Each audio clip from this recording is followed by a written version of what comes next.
Witam serdecznie. W dzisiejszym materiale kontynuujemy film dotyczący montażu małej rozdzielnicy w budynku gospodarczym. W poprzednim materiale zatrzymaliśmy się na tym, że wykonaliśmy wszystkie połączenia, mostki między zabezpieczeniami, podłączyliśmy zasilanie i podłączyliśmy główny przewód ochronny i główny przewód neutralny pod szyny. Zrobiliśmy tutaj mostek neutralny do wyłącznika różnicowo-prądowego. No i zatrzymaliśmy się na tym, że mieliśmy zabrać się za podłączanie już obwodów. Teraz tak, podłączanie obwodów. Najpierw zrobimy coś, ja zawsze tak robię. Oznaczymy sobie te przewody oznacznikami. Ja zawsze numeruję te przewody, żeby było wiadomo później, w razie czego, który przewód jest do czego, bo później podłączymy to w szynę zbiorczą, neutralną, ochronną i nie wiemy, który jest od czego, bo nie będzie tego widać później. Ja stosuję w tym celu takie małe numerki. Numerujemy te obwody właśnie w taki sposób. Więc skoro to jest obwód drugi, to założę mu tam numerek 2. Na każdą z żył. Na czarną, na niebieską, dwójeczka. I to na końcówce potem będzie wiadomo, dwójka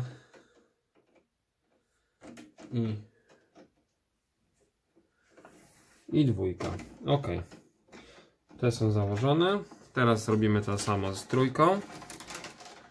Weźmiemy sobie te trójeczki. Tu potrzebujemy ich 5. Więc mam 5 trójek. I zakładamy sobie trójki. Raz. Ok. Mamy to i zostaje nam obwód numer 4. Czyli bierzemy sobie czwóreczki. Tu nam wystarczą 3. Zakładamy sobie 3 numerki czwóreczki realnej. Dobra, mamy to. Są oznaczone i teraz spokojnie możemy sobie tutaj to podłączyć. Zaczniemy od przewodów ochronnych. W tym celu te przewody neutralne i fazowe sobie odegniemy do góry. Tutaj. W ten sposób. Dobra. I układamy sobie je tutaj. Przesuwamy sobie te numerki, bo one będą tutaj przy szynie widoczne, więc jakby musimy je sobie tutaj przesunąć. O. I teraz te przewody sobie tutaj od tego najdalej z lewej doginamy sobie je tutaj z tyłu w ten sposób, w ten sposób, tutaj,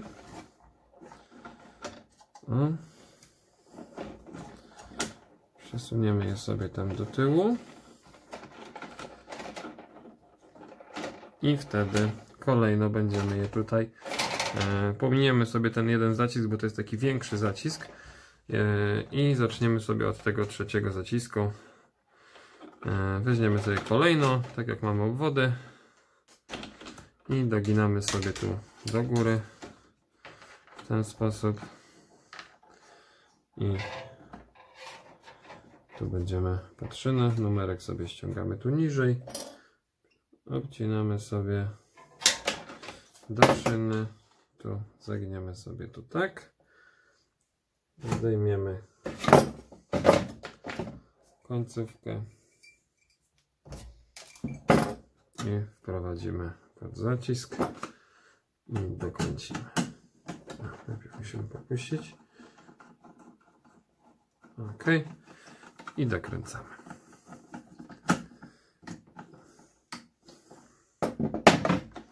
Dobrze. To samo robimy z trójeczką. Jakby tak samo doginamy, tu sobie zagniemy, numerek ściągamy niżej, potem go odwrócę,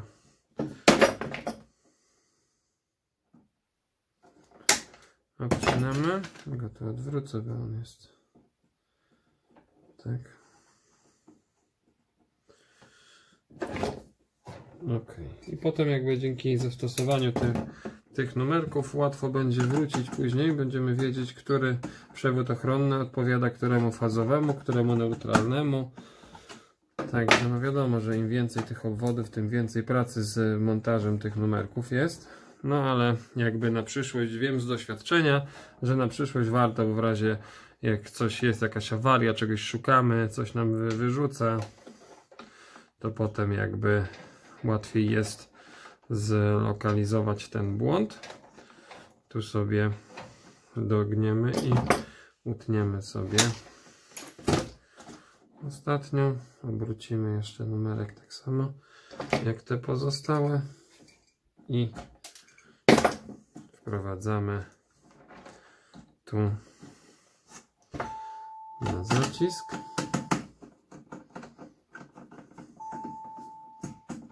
Ok.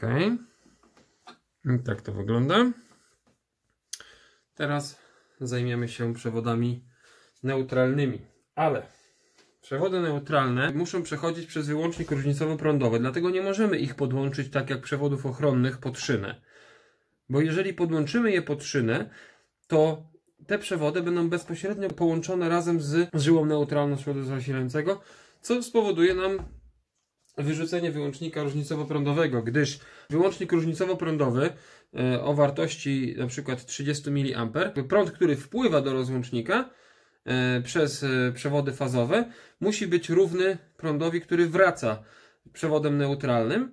I w tym momencie jakby, jeżeli ta różnica jest większa niż 30 mA, a w praktyce to wychodzi 27-28, no to ta różnicówka wyrzuci nam. Więc jeżeli przewody neutralne podłączymy tu pod szynę, to prąd, który będzie wpływał do różnicówki, będzie jakiejś tam wartości, a wracał będzie prąd zerowy, gdyż nic nie będzie wracać do różnicówki i ona będzie nam zawsze wyrzucać. Dlatego wyłącznik różnicowo-prądowy, jakby przewody neutralne muszą trafić do wyłącznika różnicowo-prądowego. W tym celu zamontujemy sobie dodatkową listwę neutralną taką. Zamontujemy sobie ją tutaj z boku. To jest taka listwa montowana na szynę. Zamontujemy sobie ją tu z boku zaciskami w tą stronę, żebyśmy mieli możliwość przyłączenia tych przewodów. Jakby, o, jest ona tu zamontowana. I teraz musimy zrobić mostek neutralny właśnie do naszej szyny z wyłącznika różnicowo-prądowego z zacisku tego tu u góry. Czyli jakby z tych zacisków zasililiśmy zabezpieczenie, a z tego zacisku zasilimy tą szynę neutralną, do której potem podłączymy wszystkie przewody neutralne z naszych obwodów. Bierzemy sobie w tym celu znowu naszą linkę niebieską, odizolujemy sobie znowu końcówki i zaprasujemy sobie tulejki. Tak to wygląda. I prasujemy tą tulejkę. Dobra. Skrócimy sobie to. Dobra. I wprowadzamy sobie to tu na szynę neutralną z tej strony. I dokręcamy. Ok. I tu puścimy to. To będzie w ten sposób. I wprowadzimy sobie tutaj na ten dolny zacisk. Zrobimy to sobie tutaj taki mały zapasik. O, w ten sposób. Odetniemy sobie. O, i tutaj sobie w ten sposób to wprowadzimy. Dobra. Ściągniemy sobie jakąś izolację.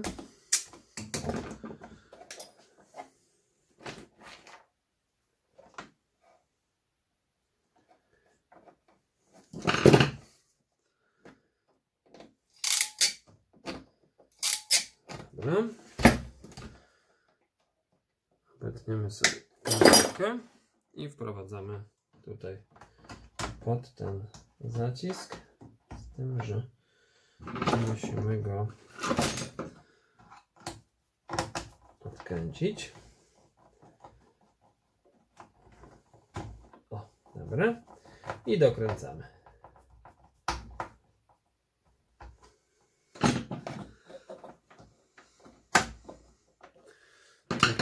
bo tu jeszcze płaskim będzie wygodniej. O. Dobra, w ten sposób. O. I teraz tak to wygląda.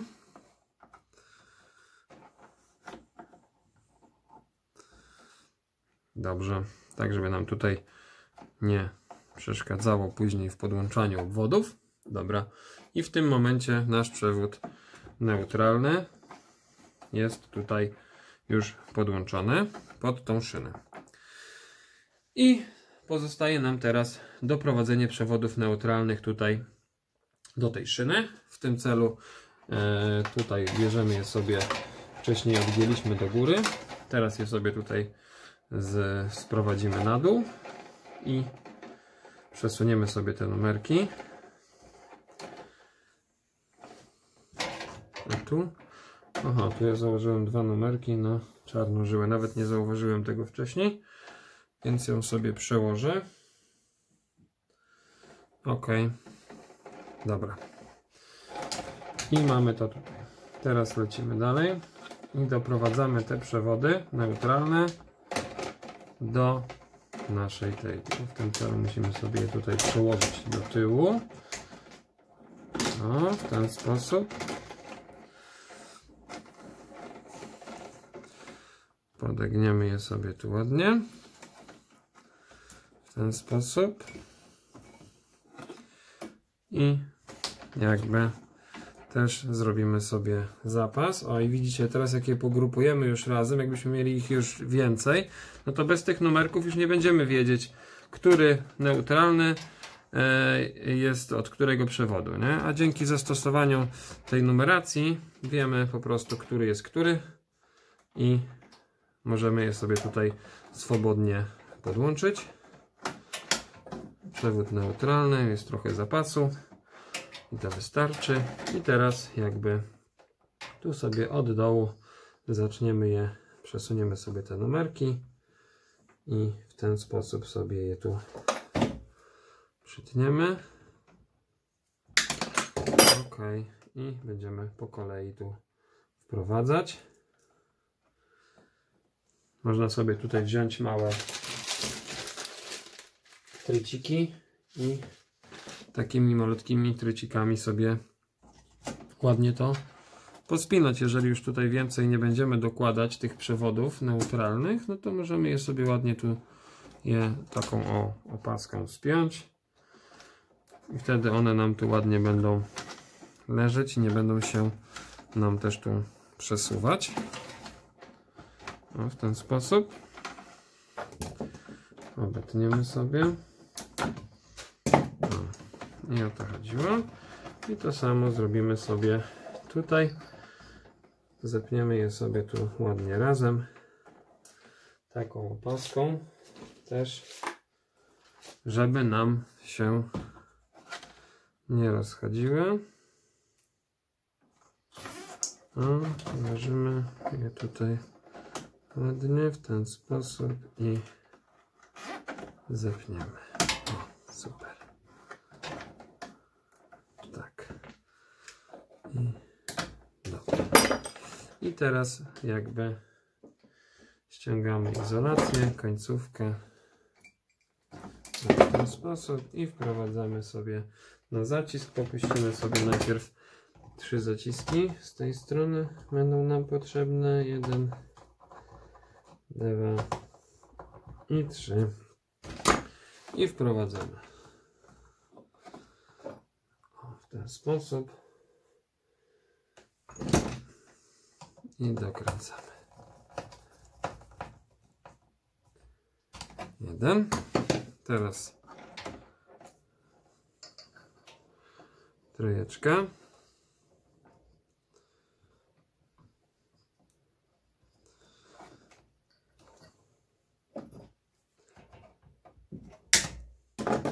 Zaraz zamienię ten numerek odwrotnie, bo jakby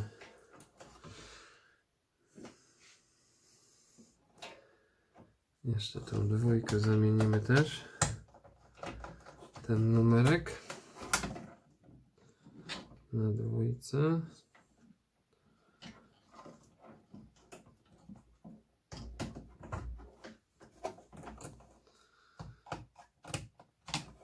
OK. I teraz trójka. Odizolujemy sobie trójkę. I wprowadzamy sobie pod zacisk numer 3.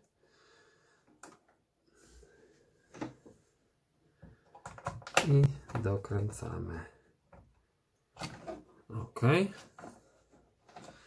Trójka.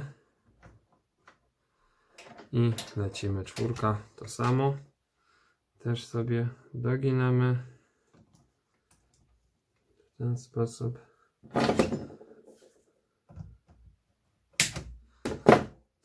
Tą czwórkę sobie tu przyłożymy. No. Cyk. I izolację ściągniemy i to jest nasz obwód oświetleniowy. Trafia pod zacisk 4 na szynie. Dokręcamy. OK. W ten sposób. Dobrze. I tutaj mamy coś takiego.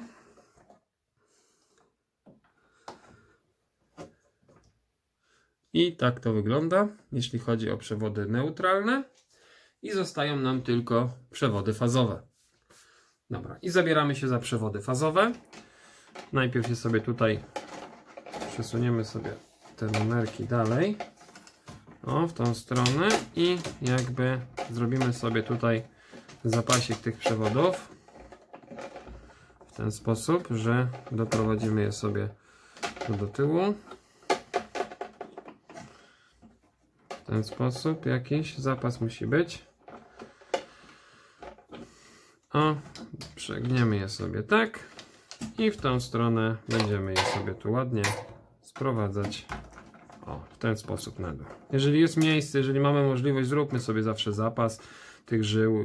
Jeżeli tu mamy dosyć miejsca, więc ja sobie tutaj te zapasy zrobię. Wyprowadzę sobie te numerki tu dalej. No i będziemy sobie tutaj kolejno podłączać. Najpierw sobie tutaj zepnę to wszystko wycikiem. Ładnie.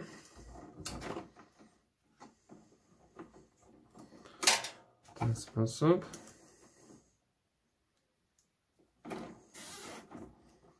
O, i tu zepniemy sobie. Dobra. OK. I teraz będziemy po kolei sobie tutaj te obwody wyprowadzać. Zaczniemy sobie tutaj od przewodów siłowych, czyli to był nasz obwód numer 3. To jest dwójka. O, widzicie? I teraz jakby no już będę wiedział, który jest ten prawidłowy w miejscu. I podłączymy sobie go tu. I tak. Dobra, przesuniemy sobie ten numerek w tą stronę. O. I tu będziemy sobie te obwody podłączać. Mamy zapas, przewody mają swój zapas. Powinien być jakiś zapas zostawiony do tych przewodów. Tutaj.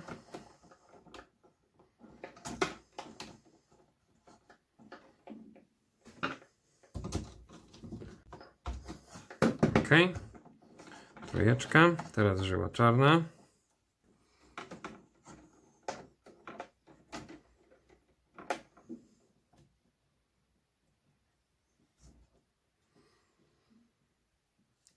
No, to jest nasza. No, widzicie, to jest dwójka. A tutaj mamy z trójeczki.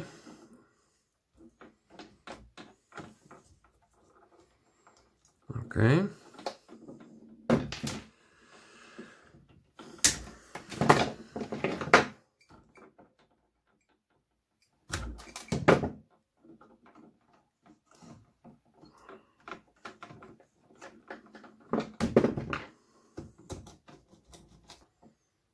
Dobra. No i ostatnia żyła zostaje nam szara. Odginamy. Przesuwamy sobie ten numerek. Podcinamy i końcówkę wprowadzamy do zabezpieczenia.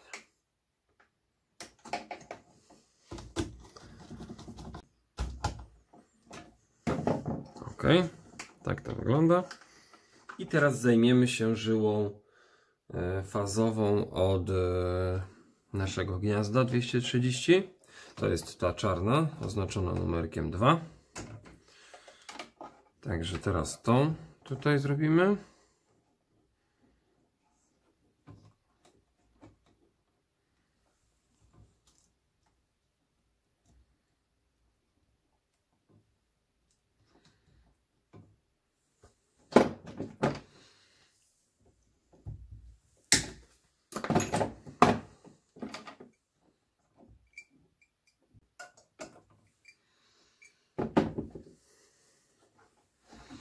Dobra, i podłączymy.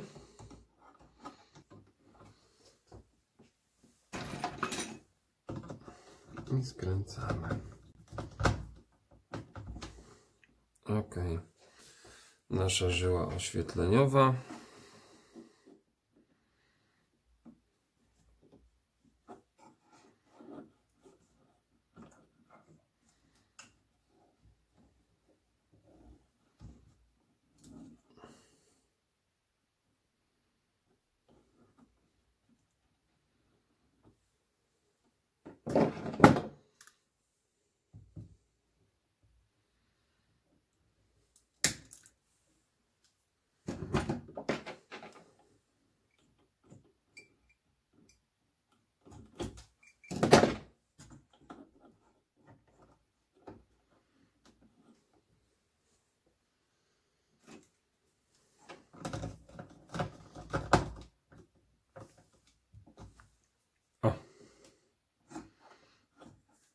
Także zakończyliśmy już podłączenie wszystkich obwodów. Nasza rozdzielnica jest podłączona w całości. Także teraz sobie możemy omówić cały układ od początku, jak to działa, jak to przechodzi przez wszystkie zabezpieczenia i trafia do naszej instalacji, już do naszych urządzeń. Także zaczynamy od strony zasilania. Tutaj mamy przewód zasilający trójfazowy, czyli mamy pierwszą, drugą i trzecią fazę. Wykorzystaliśmy tutaj przewód fazowy 5x6. Zasila nam 3 fazy na rozłącznik główny. Przewód neutralny z tego przewodu idzie na główną szynę neutralną, a przewód ochronny, żółto-zielony, idzie nam na główną szynę ochronną. I tak wygląda kwestia zasilania. Teraz tu mamy ten rozłącznik. Przez rozłącznik przechodzi nam zasilanie. Tutaj na górną część rozłącznika. Pierwsza, druga i trzecia faza. I tutaj tymi mostkami przechodzi na dół wyłącznika różnicowo-prądowego. I mamy to zasilanie w tym miejscu już teraz. Czyli przeszliśmy przez wyłącznik główny, czyli ten rozłącznik izolacyjny, który w tej chwili jest wyłączony i mamy tutaj przerwę w obwodzie w tym miejscu. Włączymy.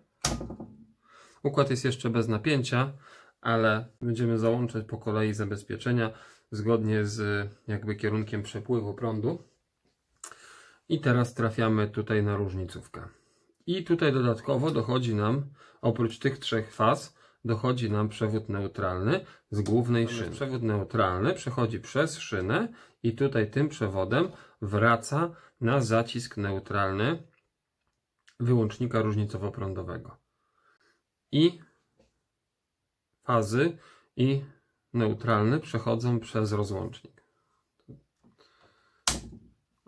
Zgodnie z instrukcją załączoną do wyłącznika różnicowo-prądowego, producent dopuszcza podłączenie przewodów zasilających zarówno z dołu, jak i z góry, i tak samo przewodów wyjściowych z dołu i z góry, także możemy w dwie strony podłączyć ten wyłącznik. Ja wybrałem akurat taki wariant, że podłączam zasilanie od dołu, natomiast wyjście podłączam od góry.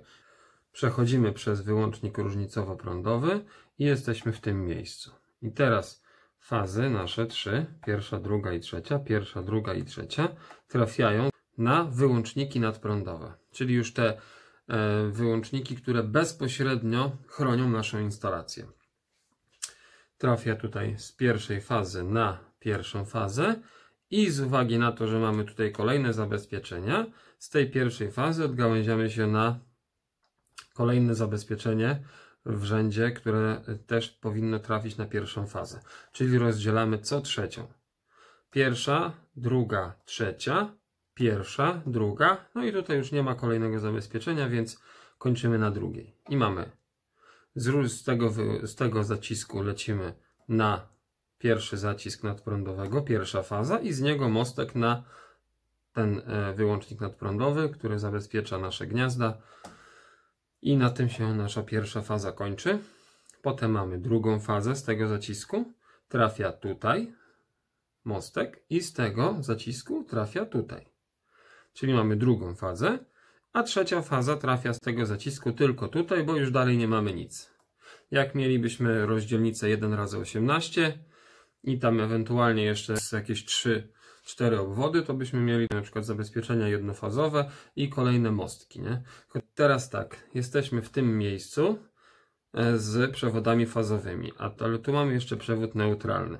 Przewód neutralny tutaj z głównej szyny przechodzi przez różnicówkę i trafia nam na szynę neutralną. Ja pokazuję od tej strony, ale tak naprawdę przepływ prądu jest odwrotny, bo prąd płynie nam przewodami fazowymi, przechodzi przez nasze urządzenia, wraca tymi przewodami neutralnymi i wraca jakby do sieci przewodami neutralnymi i tutaj właśnie odgrywa główną rolę wyłącznik różnicowo-prądowy. Gdyż prąd przepływa stąd przez wyłącznik różnicowo-prądowy, przez to trafia tutaj na zabezpieczenia, wtedy przez zabezpieczenia nasze przechodzi do naszej już instalacji, trafia w nasze urządzenia, poprzez jakieś urządzenie podłączone do gniazdka, czy też poprzez żarówkę, czy poprzez jakieś urządzenie siłowe, wraca przewodem neutralnym z powrotem tu na szynę i przez wyłącznik różnicowo-prądowy. I w tym momencie wyłącznik różnicowo-prądowy sprawdza różnicę prądów. Wyłącznik różnicowo-prądowy ma podane dwie wartości. Pierwsza wartość to jest 25 A, na przykład w tym przypadku, czyli to jest maksymalny prąd, który może płynąć przez rozłącznik. Druga sprawa to jest prąd różnicowy, czyli tutaj 30 mA akurat w tym przypadku. To są takie najpopularniejsze wyłączniki różnicowo-prądowe, bo są też 300 mA, chyba 500, ale nie jestem do końca pewien. W budownictwie mieszkaniowym stosuje się ogólnie 30 mA. Chyba jest nawet na to jakiś przepis, który o tym mówi. Natomiast przez wyłącznik różnicowo-prądowy wraca nam ten prąd tą żyłą neutralną i różnica pomiędzy prądem, który wypływa z wyłącznika, a który wraca do wyłącznika, nie może być większa niż 30 mA. I wtedy, jeżeli nie jest większa, to w tym momencie wyłącznik nam nie wyrzuci. Ale jeżeli będzie ta różnica, czyli jeżeli gdzieś jest przebicie, nawet z przewodu neutralnego na przewód ochronny, czy gdzieś to już ten prąd gdzieś ucieka. Część z tego prądu przynajmniej gdzieś ucieka i w tym momencie wyłącznik różnicowo-prądowy wyrzuca. Tak to wygląda. Czyli nasz prąd przepływa z różnicówki na nadprądowe, z nadprądowych już wychodzi na nasze obwody, wraca przewodem neutralnym na szynę i z tej szyny wraca przez różnicówkę do sieci. I wtedy wszystko jest w porządku. Dlatego nie możemy tych przewodów naszych z tych urządzeń podłączyć na tą szynę. Bo jeżeli podłączymy na tą szynę, to prąd płynie przez wyłącznik różnicowo-prądowy, przez zabezpieczenia do sieci, do naszej instalacji, wraca z instalacji tymi przewodami, ale już nie wraca na wyłącznik różnicowo-prądowy, tylko wraca na szynę i do sieci. I w tym momencie następuje różnica przepływającego prądu przez wyłącznik różnicowo-prądowy i wyłącznik będzie nam wyrzucał. Także tak to wygląda. Przewody ochronne to jest jasna sprawa. Szyny bezpośrednio od razu idzie tutaj z pominięciem wyłącznika różnicowo-prądowego i to jest bardzo ważne właśnie. Wyłącznik różnicowo-prądowy powinien nam zadziałać w momencie nawet kiedy zewrzemy przewód neutralny z przewodem ochronnym, co jakby fizycznie, tak wizualnie nam nie zrobi nic. Nie będzie to żadne zwarcie, nic nie strzeli, nic nie wybuchnie. Ale wyłącznik różnicowo-prądowy wyrzuci. To jest częsta uciążliwa sytuacja w momencie, kiedy montujemy na przykład na budowie osprzęt, montujemy gniazdka, łączniki. Wyłączyliśmy sobie wyłączniki nadprądowe, bo już część instalacji chodzi. Wyłączyliśmy sobie ten dany obwód, który aktualnie robimy, montujemy i w momencie, kiedy przecinamy cały przewód, który jest bez napięcia, bo wyłączniki nadprądowe są na przykład wyłączone. Wyłączniki nadprądowe są wyłączone i my sobie montujemy gniazdko i przecinamy cały biały przewód, bo jest za długi. I tam jednocześnie tniemy brązową, niebieską i żółto-zieloną żyłę. Nie ma zwarcia, ale wyłącznik różnicowo-prądowy wyrzuca, nie? I trzeba jakby mieć to na uwadze, bo jeżeli jakieś inne urządzenia są zasilane właśnie z tego wyłącznika, no to lepiej po prostu go wyłączyć i robić to wszystko przy wyłączonym wyłączniku, bo za każdym razem jak przetniemy jakiś przewód, mamy do zamontowania, nie wiem, 10, 15, 20 gniazdek, to za każdym razem jak będziemy przecinać ten przewód, a on jest już jakby, ma ciągłość zachowaną aż do rozdzielnicy, to będzie nam ten wyłącznik różnicowo-prądowy wyrzucał. Dobra, także nasza rozdzielnica jest jakby gotowa od tej strony patrząc. Także pozostaje nam założenie obudowy. Zakładamy obudowę, ale o, widzicie? I tutaj obudowa jest przygotowana, jest 1x12, ale jakby brakuje nam tutaj miejsca, bo tutaj są te blaszki do wyłamania, te plasticzki i je musimy sobie delikatnie przyciąć i wyłamać. Ok, i teraz zakładamy tą obudowę i dokręcamy.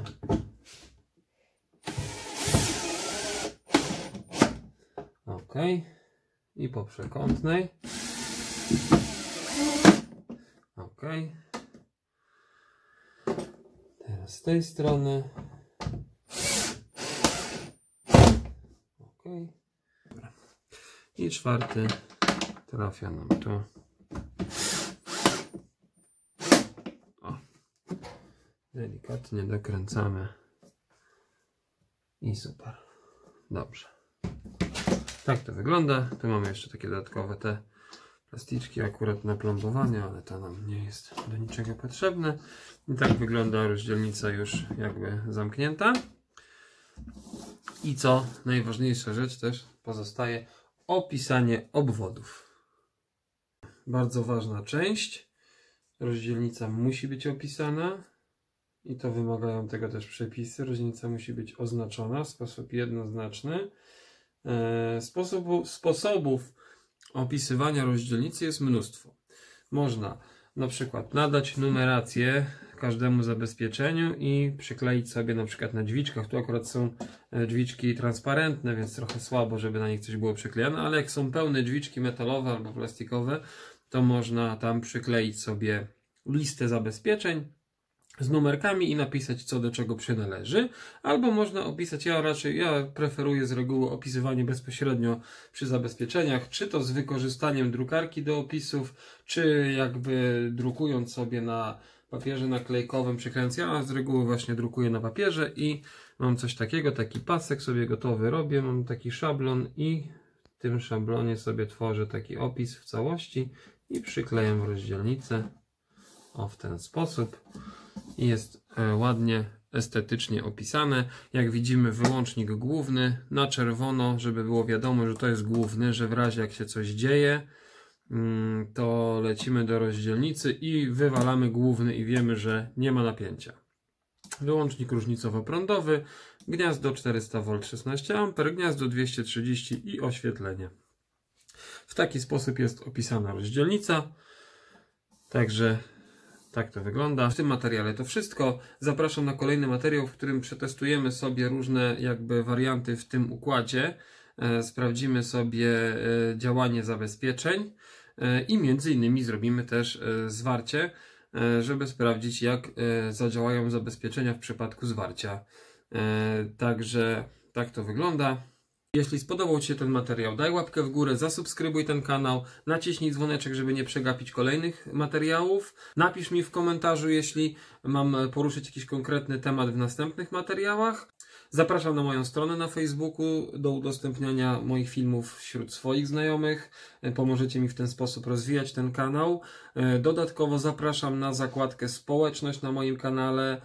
Tam znajdziecie pytania. Możecie odpowiedzieć na pytania, które jakby pomogą mi ukierunkować ten kanał w odpowiednią stronę, żeby jakby te materiały spełniały Wasze oczekiwania.